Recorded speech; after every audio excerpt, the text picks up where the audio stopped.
David. I'd like to take a point of personal privilege here. Is Sharon Anderson-Morris in the crowd? Sharon, can you come up forward, please? Some of you may know about Lance Armstrong. He's an American bicyclist. Heard of him?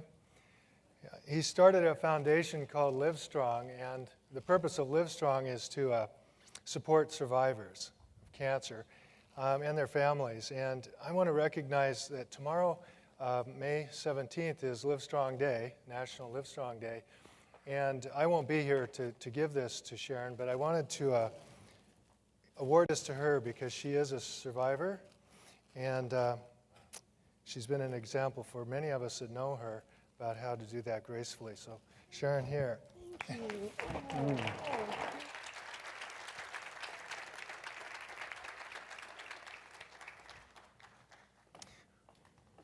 After that session on the medical world, I couldn't forget. So we're going from broken systems to obsolete systems here. We're going to talk a little about the second largest underperforming non-military investment in North America.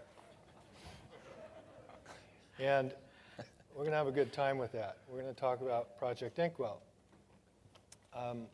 For those of you that don't know about Project Inkwell, you'll get a chance here to get a thumbnail history. But first, I'd like to introduce the folks up here on the stage with me. First, I'd like to introduce Bruce Wilcox, who is our CEO of Project Inkwell and a longtime member and founder of this project. Bruce comes to us from the publishing industry. He was the VP of e-business for Harcourt Education Group. He has a background with computer-based instruction around basic skills and diagnostics. He's got, most importantly, 2 school-age daughters. And I know how that raises the level of urgency around school change. I just found out a month or 3 weeks ago that I'm a grandparent. I have a grandson, Emmett Ulysses, and it put my time horizon out there another 80 years. So not only do I feel responsible for my children, but their children, and that changed some of my attitudes. He's also a graduate of UC San Diego, and you saw his campus. I no longer feel sorry for his college experience. And Bruce finally is a passionate advocate for children, and that's what brings him to Project Inkwell. To my left is Dr. Heidi Larson, who is a new member to our steering committee, Project Inkwell. She brings with her a passion for issues around children, and you'll learn more about her kind of if you look at her bio. I'll tell you a little bit about what I know. She's a research associate at the Harvard Center for Population and Development. She's a specialist in risk analysis and risk communications. She looks at the role of new communication technologies in accelerating the spread of rumors, and that caught my eye. She's had 25 years of working abroad as a senior advisor to the UN and other international organizations focused on public health issues, primarily with children. She studies the underlying causes of non-rational behavior, so being in a school change initiative, that's a good place for her to be, particularly among vulnerable populations and children. She's an expert in qualitative research, and she's just written a book called Tsunami, Helping Each Other. I know it's a great book because my wife read it to her 5th graders, and their first response was, and my wife teaches in a high-poverty school, was, we need to help these kids. And my wife said, well, what can we do that's within our means? And the kids said, well, we can write them comforting letters. And so that's a project they're working on. So that's another thing she's done. Anyway, she's a wonderful addition to the steering committee for Project Inkwell, and we'll have a nice conversation today. To start with, I'd like to ask Bruce to give us a thumbnail history of Project Inkwell and tell us what it is. Thanks very much, David. A wise suggestion was made at the end of our session a year ago now at FiRe that there are new guests here who don't know what Inkwell is and what are we doing. So we're going to give you kind of a quick elevator pitch on what we're doing. Really, the idea behind this, Mark Anderson called me about 3-4 years ago now, Mark, and said, nobody's really addressing the design of appropriate technologies for our school children, both domestically but also worldwide. And we should do something about that. I was a senior executive at Harcourt and kind of leading their whole investment strategy and moving from a print-based company to an electronic company. And I said, you're right, nobody is really addressing this issue. So subsequently, I resigned from Harcourt to really pursue full-time this idea that we should form up an industry consortia to really drive a set of common functional requirements for technology for our school children. Focusing really on the concepts that, they're smaller people, they're not as big as we are, they have different physiological requirements, different cognitive requirements, a lot of things that are unique to kind of the overall education enterprise in which they are to learn every day, that really merit us as an industry getting together and just doing a better job of thinking through what are the functional requirements for this technology and what could be then some good designs for what we're doing. So in the latter part of I'd say the last 18 months, we've been really working hard at forming up this consortia and encouraging, the vendors that develop the technology, the semiconductor companies, the software companies, the content companies, all these folks that really can go into the essential ingredients for learning experiences for children, to join us for working groups, come and sit together and let's articulate these requirements. So right now we're very close to, I think, kind of a final set of functional requirements for the actual student technology device, and that allows us now to finally embark on the next phase of our endeavor, which is really looking at kind of the instructional model. What's the pedagogy associated with every child being always on connected and real-time learners, and how do we build appropriate tools and support mechanisms for the school systems in which they're enrolled, but for the educator and for the learners themselves. I call it like smart mob learning. If you ever go into a one-to-one classroom, and Daryl Legase is here amongst you, and I encourage all of you to speak with Daryl because he's doing it real time at a school district right here in San Diego called Lemon Grove Public Schools, where they've had some remarkable academic gains moving to this arena where every child has technology. But the essential ingredients we think we've now got in the room and we can move ahead. So one thing I wanted to just mention, and Mark really kind of set me up, at the beginning of this thing, like what's the there's some really exciting and new announcements. I think all of you would know that it's not an easy challenge to get a lot of competing industries in the room, united around a common agenda. But today I'd like to share with you, because I always give you an update on who the new members of Inkwell are in our endeavor. And of course, we had our founding team, which included firms like Red Hat and Microsoft and Intel Corporation and SanDisk and many others. But in the last few weeks, literally, Advanced Micro Devices is now on board with Inkwell and working with us on our project. We also have VIA Technologies coming in and bringing their expertise and understanding of kind of low-power designs.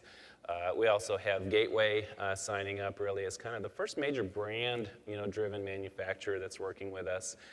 In addition, Veritech, some of you have probably heard of Veritech and seen them. They're a very aggressive firm in kind of the ultra-portable space. And then, one of the things comes down to this discussion of, how do you have an always-on, real-time learner, and what are the enabling infrastructures that requires? And so we successfully encouraged Clearwire to join up with us, and we struggled to let it, can we tell them? And, Clearwire was in this quiet time before they announced their IPO. So we're very pleased that Clearwire is working with us and guiding the infrastructure discussion. And finally, on kind of the content instructional management side, a firm called WRC Media joined with us, and a gentleman I've known for about 20 years, and together we have designed instructional platforms that, have really led to substantial gains in basic academic skills for both children and adults. And so WRC Media is one of our new members, and I'm pleased again to kind of be able to work on this area of instructional design and technologies to support accelerated achievement. So it's been a busy year. We had an IDEO partner with us in some of the designs, which we can show you the Inkwell Spark, and we'll talk a little bit more about that. David? Thank you, Bruce. Give people a little bit of a context here. This project is responsive initially to a perceived need for school change, and my role as a high school principal has all along been to really push the school change initiative for the past 15 years to places where I felt all of my students were engaged in learning, that my teachers had the tools to take students deep and far. And when this kind of got to the point of 2 high schools down the road who are in the top 50 of the Newsweek ratings, and me not feeling like these are anywhere near where we need to be. Project Inkwell came along, and I thought the relationship of this project to school change is deep and profound in the sense that we need to install within the school change environment some disruptive technologies, and this being, I think, a key part of that. And I'm going back to my school tonight for some presentations tomorrow that are heavily dependent on the use of technology. And that has been a difficult sell to my staff. The interesting thing for me is it's not a bit of a sell to my kids. They want more, they want faster, they want deeper, and they want to learn differently. And my staff are going to see tomorrow and Thursday how powerful these technologies are with kids, demonstrated to them. But it brings me back to the fact that I want every student in the world to be involved in that kind of rich learning environment, which leads me to a question for Heidi. And we've been criticized a little bit for being North American or US-centric in our perspective, and that's a strong possibility. However, we've quickly come to realize that this is a project with global implications. So I'm going to ask Heidi to talk to us about the global implications of an initiative like this from her perspective. Well, I think one of my first comments when I was introduced to Inkwell, aside from that's about all they have in most of the world is the Inkwell actually, is why just American? And I think that wasn't just from a technical point of view, but from a policy point of view. And I heard a lot about, well, what's allowed and what the curriculum is. But actually, I think this tool is one of the things that needs to help put US and other kids in the context of a global environment. And this is that connector. And also, my second response when I heard about Inkwell was, why are you just focusing on schools? You should be focusing on children. You should be focusing on youth. I think Eric Greenberg was saying this morning, just that's seamless. It's become a bit used term a lot, but just youth. There's a whole youth culture. There's a whole culture of children that need to communicate more, and we need to get a little more energy back in a research sense. I've spent a lot of my time in the rest of the world and came back here, and I found kids incredibly passive, incredibly waiting to be entertained, feeling like I've never heard the word bored so much. And I think that, we need to instill a little bit of, frankly, competition, because the rest of the world, the kids are, with almost nothing, hugely engaged, enthusiastic in any little, the enthusiasm around a piece of paper and a pencil in some parts of the world is stunning. And I think that if we can help use this tool to catalyze a sense of enthusiasm about learning again, well, more of it, I think it'd be incredibly valuable. Yeah, I think the one of the comments that the gentleman who got up earlier, Dr. Petroda, to speak about India's efforts in developing the literacy level of its population. The one thing I went up and I asked afterwards, I find this fascinating. Beware hungry brains. Just, brains are about the same size and the same capability worldwide. And so one of the pieces that he didn't mention that I picked up on, this occurred about a year and a half ago, India was the first nation in the world to deploy a satellite with all those transponders dedicated to delivering educational content to their population. Now, I used to work in the satellite data broadcasting industry, and I know what I can do to deliver appropriate content and instructional activities down to any caching appliance that you can imagine. So I think the overall topic of how our nation's responding to developing the literacy level of their population, I've been eager to go down that path, but we really had to get kind of like a critical mass. Is there consensus around this? And certainly I think there's this kind of burgeoning understanding of the world, in a worldly sense, that what are we going to do to educate a larger percentage of our world population? And so I had a call 2 weeks ago, in fact. I was sharing over lunch with some folks. The World Bank called and said, well, my gosh, we've had 15 countries approach us for educational infrastructure projects. And we heard about Inkwell, and obviously there's the OLPC project as well. But they are looking for some kind of, is there some guidance? Is there some fair standards of play, perhaps? Is there some architectures for how this can be done? Has anybody got a leadership understanding of how we're going to deploy, nationwide infrastructure to support learning?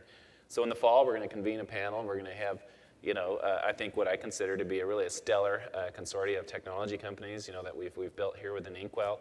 And I'm going to come out to all of our member companies and say, join us for this. This is a worldwide forum. This is a worldwide area of great concern.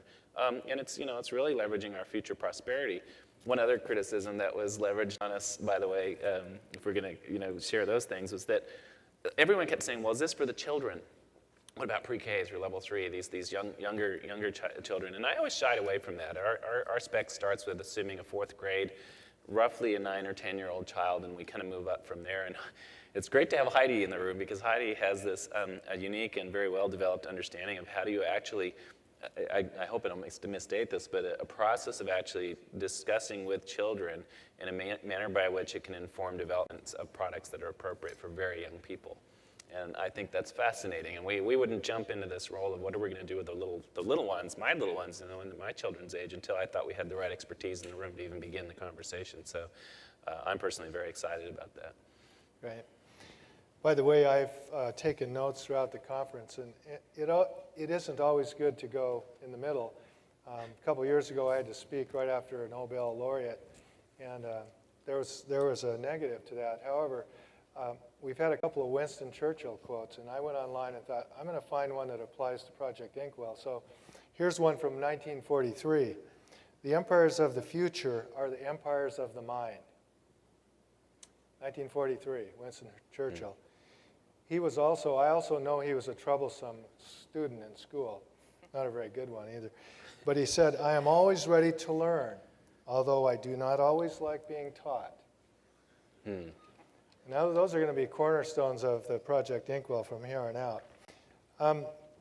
Also today you've heard in the past 2 days comments about uncertainty, risk, non-rational decision-making, complexity, and ignorance, taking you back to the ocean research about phytoplankton and bacteria that we didn't know existed until we started actually looking to find it.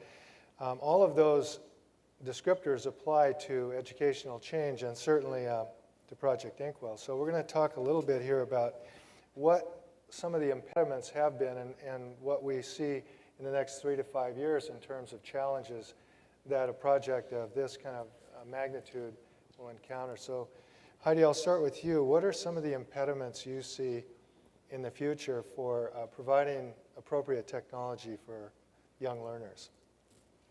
I think the biggest challenge is it has to relate to their total day. Because I think if it's something that they get in a box during school and then that's it, then that's it. I think when I was giving that talk at Inkwell, I was talking about how you don't want to create an overdependence on the device either. And I liked the device-independent comment also today, because I think kids get stuck on that sometimes, and I think the challenge is to make them use it as a catalyst to go out of it and to go to other places and to make you want to put it down and learn more about something somewhere else. So I think that one of the big challenges is going to make it part of their overall day and week and year and relating to others. I think there's we've done a lot of research in a lot of third world settings with challenges that you don't anticipate. Like we thought, okay, we're going to get messages to women about their rights, about where they can get water, about where they can get food. Let's do a radio program. And then we find out that basically they don't get access to the radio, even though there are radios in the house, because the men watch them and they control. They don't have remotes, but they have their radio. The men keep the batteries in their pockets all day when they're out in the field, and they come back and they listen to the radio programs about some harvest things and the obituaries, So there's the control. Who controls these things? I mean, is this something that they get X numbers of days and then the teachers take the batteries out? And then what are the unexpected things? And I think that engaging kids actually in understanding what their days are about and what they would do. I think kids are highly underestimated in terms of what their resourcefulness is and also we didn't grow up in a generation with this technology, so we don't even know, we couldn't even project what it would have been like in our day to have this. So we're false developers in the sense if we don't listen to what their lives are like, what their days are like. And you know, I remember, I think it was my 6 or 7-year-old nephew at one point, we were in the car going somewhere, and I was saying to my brother, well, where is such and such? And he pops up with, well, go to blah, blah, blah.com. And I was a bit, he was 6.5, 7 years old. So I think that we have to appreciate a level of insight and guidance that we can get from these kids. Yeah, I agree. I think, though, the other piece of that, too, is that, you know, like technology industry, the debates that I've been running into in terms of what are some of the inhibitors is that, you know, the initial designs within Inkwell have been kind of around this assumption that you have somewhat of a developed nation's capacity, carrying capacity for education systems. And so that, you know, even over lunch we were chatting a lot about, you know, this may not fit in other, you know, in other countries that are developing. And so is there a different model that perhaps we could look at that is appropriate? For example, NDO, and I encourage all of you, Quentin's here, you know, sit in and hear what they're doing. It's remarkable. What one computer can do when you optimize technology around, you know, the dynamics of a particular region. So I never thought Inkwell was a one-size-fits-all strategy, and we have a lot of learning to do when you think about what are the needs of other nations. And so in our breakout, in fact, you know, we're encouraging folks to. There seems to be like all these pods of ideas out there about, you know, how we're going to build appropriate educational infrastructures internationally, and let's start to create that forum. They're really kind of a fragmented voice right now, and so we think we can unite that somewhat, which goes to your point that, you know, what is appropriate for, you know, a child who's coming from a really an environment of dire circumstances could be considerably different than a child who attends school here in North America. I wonder, can we show the spark? Yes, we have our video clip too. Yeah, it's not a video. And it's not only This is a concept. Yeah, I just wanted to share with you guys because this became kind of a fiery topic actually, to use, you know, a little pun there in the term fire. PC Week and Business 2.0 were kind enough to cover Project Inkwell, and Business 2.0 looked at us. It really is kind of one of the hottest new startup ideas out there. And then we had, I think PC Week's focus was on, you know, from a science fiction perspective, what were the best new things in the frontier if you're looking at technology in the future. I want to comment that IDEO joined us for our last working group session. Wonderful company. I met Tim Brown at FiRe 2 years ago, and we engaged with IDEO to talk about some design work. What is fun about working with this crew is that they brought in kind of an unorthodox strategy for how do you help all of us, you know, adults in a room, you know, trying to figure out what are we going to do to design technology around education requirements. And at the end of the day, that we had 2 of Microsoft's top product people from the education segment and also some folks from the UMPC group, and they walked out of our working group session, and their comments were, it's really funny, I wish I had the recording. They gained more customer insight in terms of requirements and design in one and a half day, nearly 2 day long session with Project Inkwell than Microsoft had in 2 years of prior focus group studies that they had done with school systems across the country.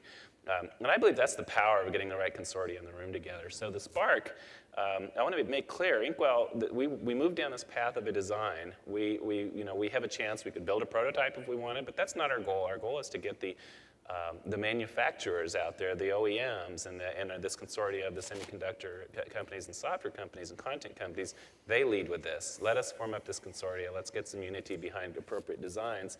And we think that exposes a much larger marketplace.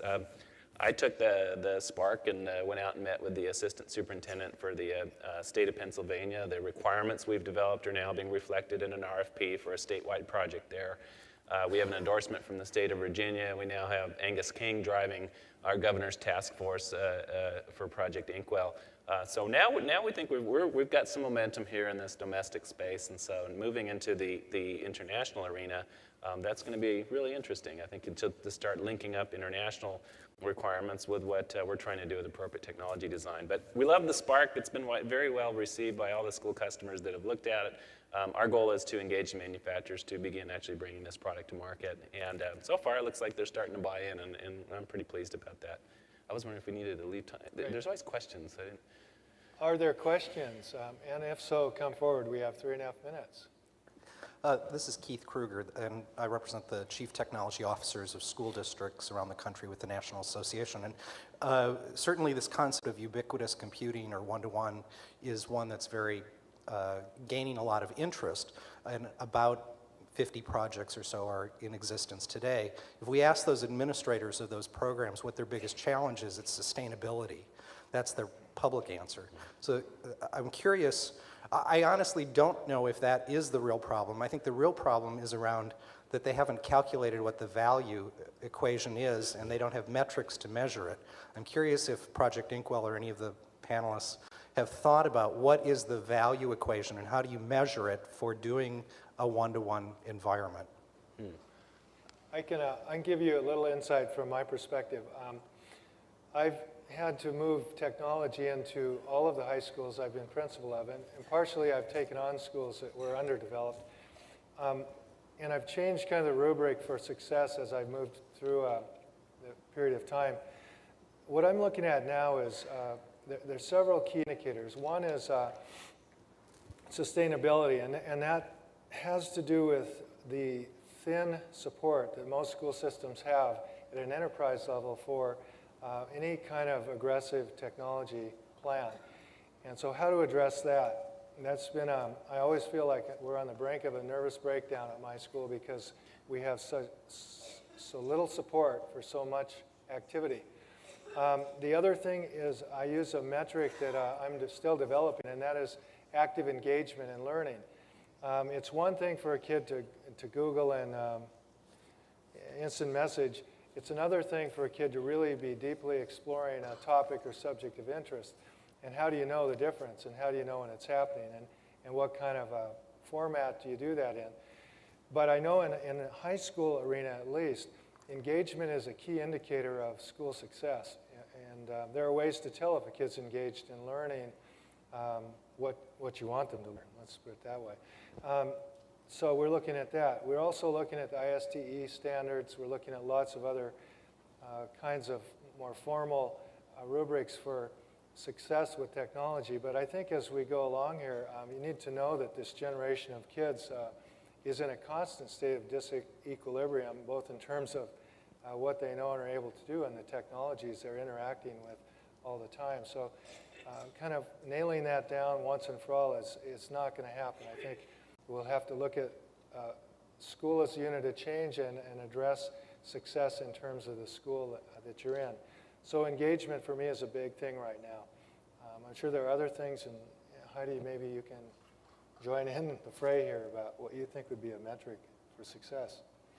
Well, I think what you're saying, the outcome and not just the process, because I think there's a million ways to have the process, and this is contributing to encouraging that. But I think that really, it's something that in a lot of our work internationally, it's not just, there's a real distinction between process indicators and outcome, and I think what kids actually produce at the end of it is more important. Yeah, I can comment. When we first started the project, I didn't expect this. I thought it'd be easy to get buy-in from the technology community. You know, technology kids, you know, they learn better.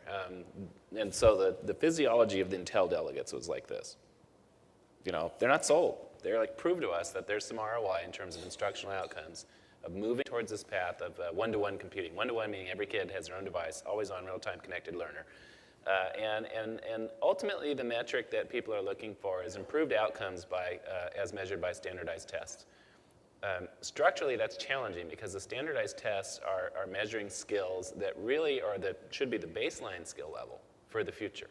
And they're not measuring the other things about collaboration and communication and connecting and peer and work group performance. And these are all these new kind of higher skills that are reflected. There's a group that's called the Partnership for 21st Century Skills that's really trying to articulate what are these new skills that our learners need to have and how do we build schooling around ensuring those skills are achieved. So the unfortunate reality is you don't see these huge test gains, except those are now starting to become, they're starting to bubble out, in fact, and they're being validated by third parties. Darrell Lagace has achieved that in Lemon Grove. Some other school systems have as well. But but we're not measuring all this other stuff.